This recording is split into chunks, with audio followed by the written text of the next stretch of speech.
Hi friends, this is लेमन लो and this is Anuj और आप देख रहे हो लेमन लो। तो आज हम जो टॉपिक है हमारा वो है ग्रेच्युटी। ग्रेच्युटी क्या होती है? तो जनरली हम लेमन की लैंग्वेज में समझेंगे कि ग्रेच्युटी होती क्या है और इस पर क्या क्या प्रोविजन है और क्या क्या अगर किसी एम्प्लॉय को अगर लेना होगा इसका रिकोर्स तो क्या क्या ले सकता है।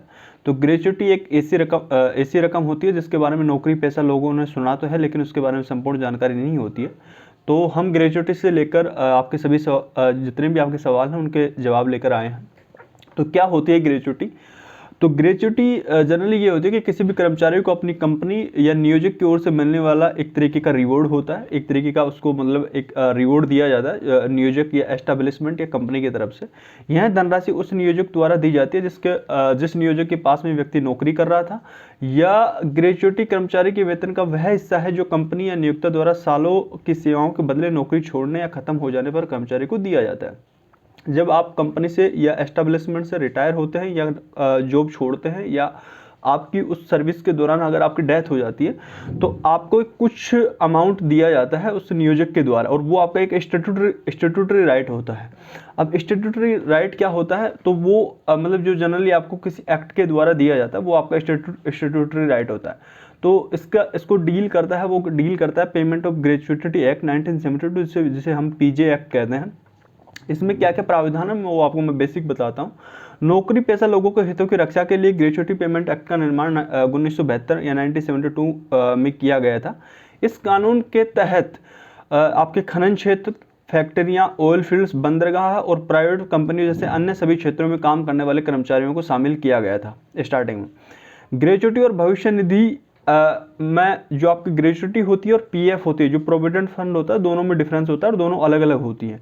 ग्रेच्युटी में पूरा पैसा एम्प्लॉयर की तरफ से दिया जाता है जबकि भविष्य निधि में कुछ कर्मचारी से भी उसका पैसा लिया जाता है और फिर आपको पे किया जाता है। तो ये दोनों में आपका डिफरेंस हो गया। इसमें मैं आपको ये और बता देता हूँ कि इसमें जो अभी ग्रेच्युटी पेमेंट एक्ट है इसमें के अंतर्गत जो स्कूल के अंतर्गत जो टीचर काम कर रहे हैं वो भी आते हैं और जो यूनिवर्सिटी के अंतर्गत जो टीचर काम करते हैं वो भी जनरली आ जाते हैं। तो ये कवर कर लेता है। कौन कौन सी संस्थाएं हैं जो एक्ट के दायरे में आती हैं? तो ऐसी कोई भी संस्था जो पिछले 12 महीनों के दौरान किसी भी एक दिन 10 या उससे अधिक कर्मचारियों ने काम किया हो वह संस्था ग्रेच्युटी पेमेंट एक्ट के अंतर्गत आती है। मतलब अगर जो पिछला जो साल है आपका तो उसमें अगर किसी भी दिन जो 12 मंथ के टाइम में किसी भी एक दिन अगर 10 या 10 से अधिक अगर किसी 10 से अधिक एम्प्लॉय ने वहाँ पे वर्क किया है तो वो जो संस्था होती है वो ग्रेच्युटी पेमेंट एक्ट के अंतर्गत आपकी आती है। एक बार एक्ट के दायरे में आने के बाद में वो जो संस्था होती है वो हमेशा के लिए एक्ट के दायरे में भी रहती है और फिर भले ही चाहे बाद में कर्मचारियों की संख्या 10 से कम ही क्यों ना हो जाए। ध्यान दें कि किसी भी प्रकार की संस्था चाहे वह सरकारी हो या प्राइवेट इस एक्ट के दायरे में आती है। दोनों तरह की संस्थाएं इसमें कवर होती हैं। कौन है ग्रेच्युटी का हकदार? तो अब ग्रेच्युटी मिलेगी किसको? तो कोई भी कर्मचारी जिसने अपने नियोजक एम्प्लॉयर जो नियोजक या एम्प्लॉयर के लिए लगातार कम से कम 5 सालों के लिए काम किया हो वह ग्रेच्युटी पाने का हकदार होता है। मतलब मिनिमम 5 साल के लिए उस आप जो ऑर्गेनाइजेशन है या उस एम्प्लॉयर के लिए आपने काम किया हो। कर्मचारी को ग्रेच्युटी रिटायर होने पर या रिजाइन करने पर या नौकरी से निकाले जाने पर, तीनों कंडीशन में आपको ग्रेच्युटी वहाँ पे मिलती है। किसी भी दुर्घटना की वजह से अगर नौकरी करने में असमर्थ होने या मृत्यु हो जाने पर भी ग्रेच्युटी मिलती है। ध्यान देखिए, दुर्घटना या मृत्यु की स्थिति में 5 साल के लिए मतलब जो लगातार नौकरी करना है वो आपका नेसेसरी नहीं है या वो जरूरी नहीं है। मतलब जो 5 साल आप वर्क करते हो नियोजक के लिए या एम्प्लॉयर के लिए वो इस कंडीशन में जरूरी नहीं है। अगर ग्रेच्युटी का हकदार जीवित नहीं है तो उसके वारिस भी जो उसके लीगल हायर्स हैं वो भी ग्रेच्युटी पाने को क्लेम कर सकते हैं। तो ये हो गया। अब समस्या आती है कि कहाँ शिकायत दर्ज की जा सकती है। शिकायत अगर आपको ग्रेच्युटी पाना है या जो एम्प्लॉयर है उसका मतलब उसकी डेथ हो गई है तो उसके जो वारिस हैं वो कहाँ शिकायत दर्ज करेंगे?